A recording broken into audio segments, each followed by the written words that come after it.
Marc, chapitre 8, verset 34 dit : Alors, appelant la foule avec ses disciples, il leur dit : Si quelqu'un veut venir après moi, qu'il renonce à lui-même, qu'il se charge de sa croix et qu'il me suive.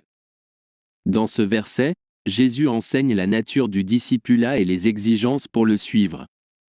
Il dit que ceux qui veulent être ses disciples doivent se renier, prendre leur croix et le suivre. En commentant ce verset, nous pouvons comprendre que le discipulat implique un abandon complet de notre vie à Jésus. Il nous appelle à nous renier, c'est-à-dire à renoncer à nos propres désirs, intérêts et désirs égoïstes.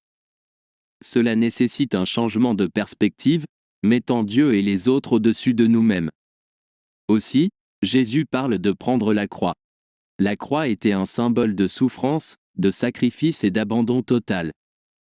Jésus faisait référence à une volonté d'affronter les difficultés, la persécution et même la mort à cause de son nom. Il nous met au défi d'être prêts à faire tous les sacrifices nécessaires pour le suivre et vivre selon ses enseignements.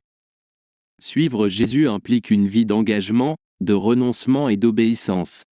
Cela exige une dépendance totale envers lui et une volonté d'abandonner notre propre volonté en faveur de la volonté de Dieu.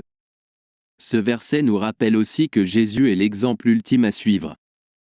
Lui-même a pris la croix, a souffert et est mort pour nous, nous montrant le chemin de la rédemption et de la vie éternelle.